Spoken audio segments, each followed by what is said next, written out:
1, 2, 3. Greetings, blood milkers and various Renfields.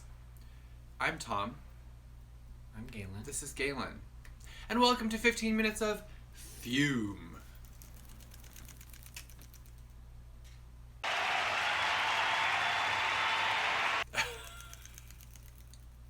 Great. It was like a bat. Yeah.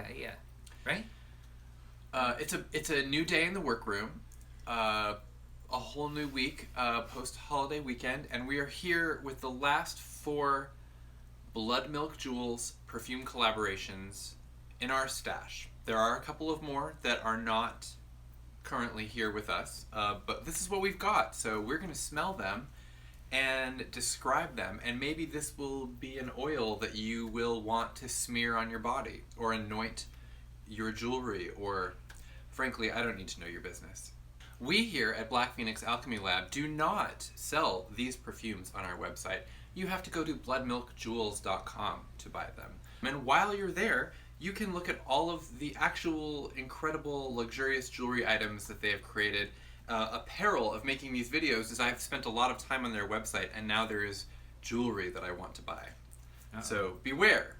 But also, you're welcome. Anyway, let's just start with... The first one we're going to sniff is called Jed. D-J-E-D. Jed.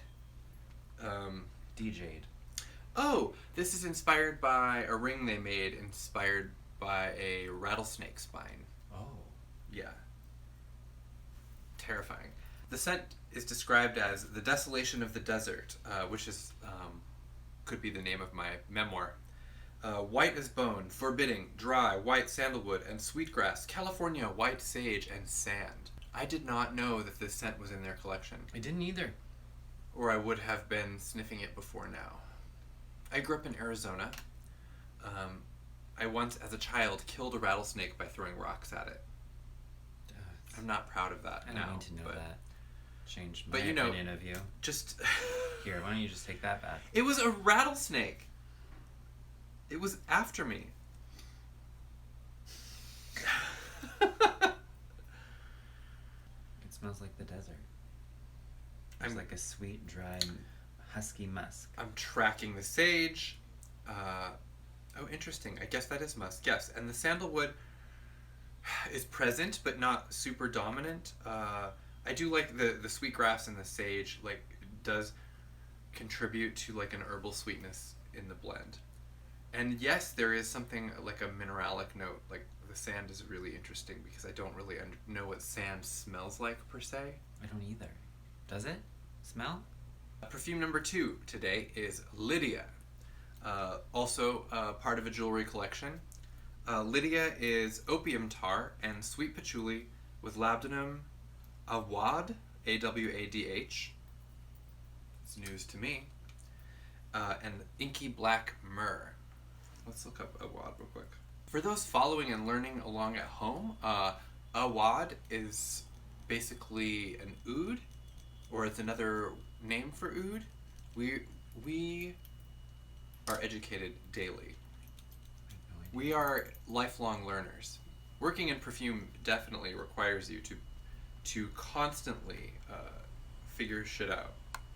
So Lydia is the opium tar, sweet patchouli, labdanum. We were talking about how a lot of the Bloodmilk scents are very patchouli heavy, and while I can track it in there, this is like a twist down a whole different alleyway. It's a dark alleyway. I hope you have like your keys in your hand, maybe like a hat pin. Because you might be going into an opium den.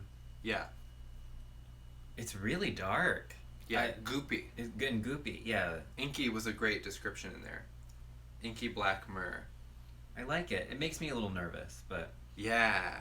You know how in TV Guide it used to, for the categorizing of the movies, one of the like content warnings was adult situations?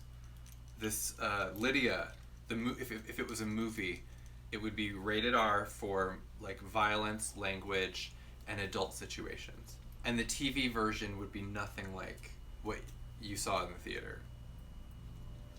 We did 2 planchettes for Bloodmilk.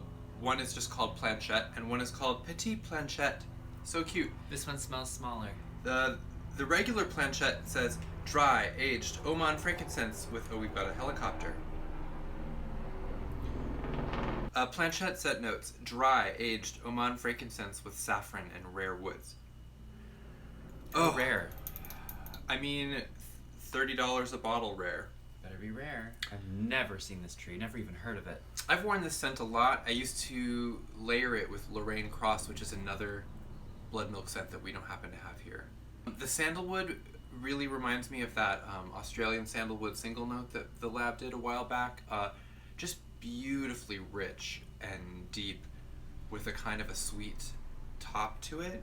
And the frankincense is just kind of heightening the sensation, and I don't really know what this... Do you track the saffron in here? No, I don't. We'll see. But it might pop out more on the skin. I never even remembered that saffron was in this. I've been wearing it for years, and if you'd asked me about saffron blends that I've been wearing, I wouldn't have thought of this one. But it definitely has just like a very beautiful, solemn, sacred, like rich quality to it. And it's also very inviting, because a lot of the frankincense blends are just like kaboom. You know, the power of Christ compels you, and this is more like sense. This is more like Jesus would like you to RSVP to his Seance. Passover Seder. Oh. I mean, basically the same. And then you've got the Petit Planchette, which is tendrils of frankincense and myrrh. There she is, curling around polished woods, sugared honey, and bourbon vanilla. So she's like a smaller, lighter, sweeter kid sister, the scrappy dew to the regular planchette. And it is like a family member, because I'm getting the scent that I'm familiar with from the other one that I enjoy. With the sugared honey and the vanilla, it's almost giving me like bubblegum? I was gonna say boozy. So somewhere between somewhere between like boozier and bubblegummier. Yeah. She's drunk and chewing on bubblegum. Yeah. She's not taking the seance as seriously. No. They might have to ask her to leave the room because she just won't shut up. They'll end and then she'll leave, and then they'll like, now's when we do the serious stuff. What a goofball. I like this. I love her. Yeah, it reminds very sweet me and fun, kind of like Ava from Only Lovers Left Alive. I was just going to say, yes, kid sister fragrance. Kid sister to the Eve perfume, mm-hmm. You know. All right, well, we're gonna try them on, and if the helicopters don't come for us directly, we'll let you know what we have to say.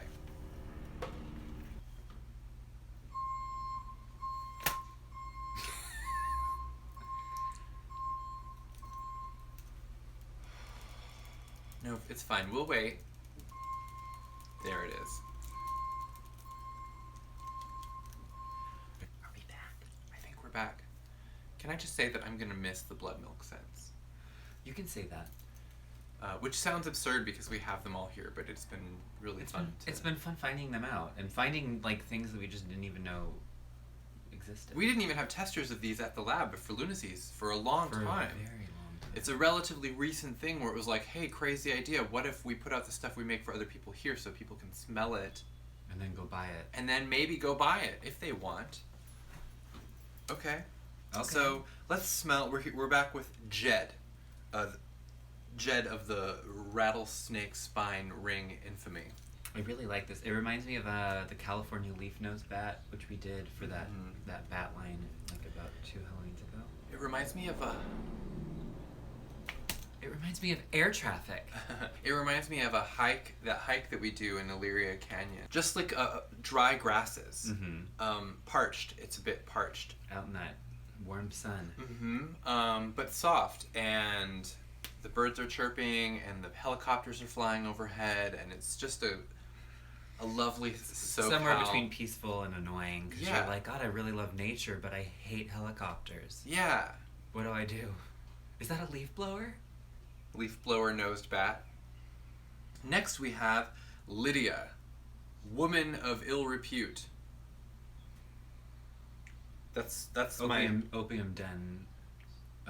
denstress. She's got the I know denstress isn't a word. Denstress. She's like, denizen. She is the lady of the den, so a denstress. Lady of the den. It smells super druggy. This is like a cautionary old film school strip that they would show you not to do drugs, and this is what it smells like. She's got like opium stains on her fingertips. Yeah.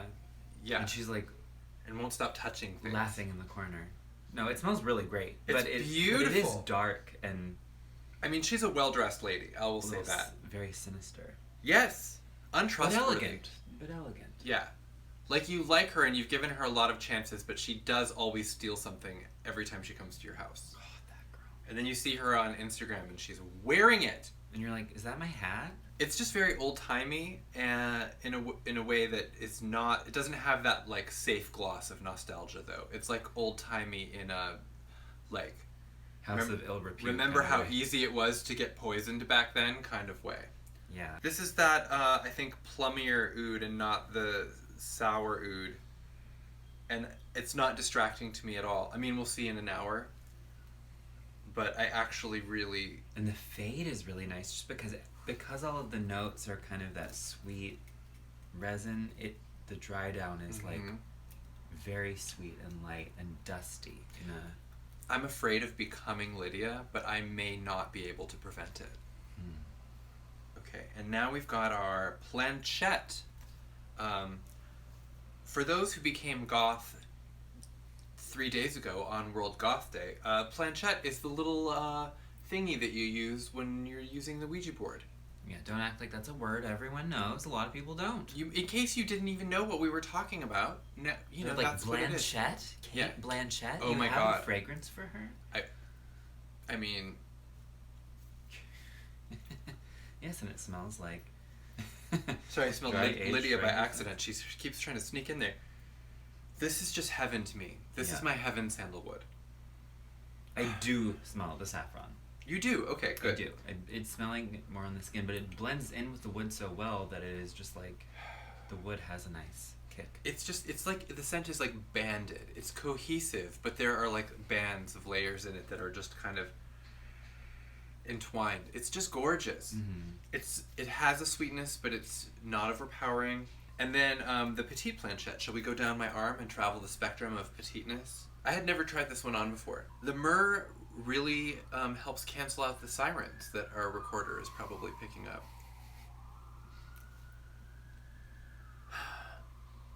I mean, it's just a completely different ceremony. Yeah. The light is different. Someone's definitely moving the planchette, and it's probably Lydia. Yeah, it is a really playful smell, and It is. It's like it's got a smirk. Yeah. I don't know why that is. Something about that sugared honey. Like, it's like when the spirits talk to you through the Ouija board, but they keep calling you darlin' or hun. When you're contacting the ghost of Crystal Connors. Oh my. Petite Planchette. I could see Crystal Connors wearing this. They're like, spirits, are you out there? And the planchette starts moving and spells out doggy chow, and they're like, Crystal? The trick is that Crystal also has poppers, and she should not keep these on the same shelf. That's how she became a ghost. I made you laugh, though. That's how she became a ghost. Gorgeous. I mean, this definitely, instead of being a purely woods experience, it has a purpliness to it that I really admire. And that is our tour of the final 4 of the Bloodmilk scents that we have. We don't have Ariel, and we don't have Lorraine Cross. So if anyone has those and wants to talk about them... Or Forget-Me-Not. Or Forget-Me-Not. So we're down 3. We'll get around to them some other time when we can get testers, and we'll do a whole special little pickup episode of 15 Minutes of Fume. In the meantime, you will have to abide yourself with what has been provided. So sorry. So sorry. You do understand. You may vent your disdain in the comments. Disdain. Within reason. Disdain.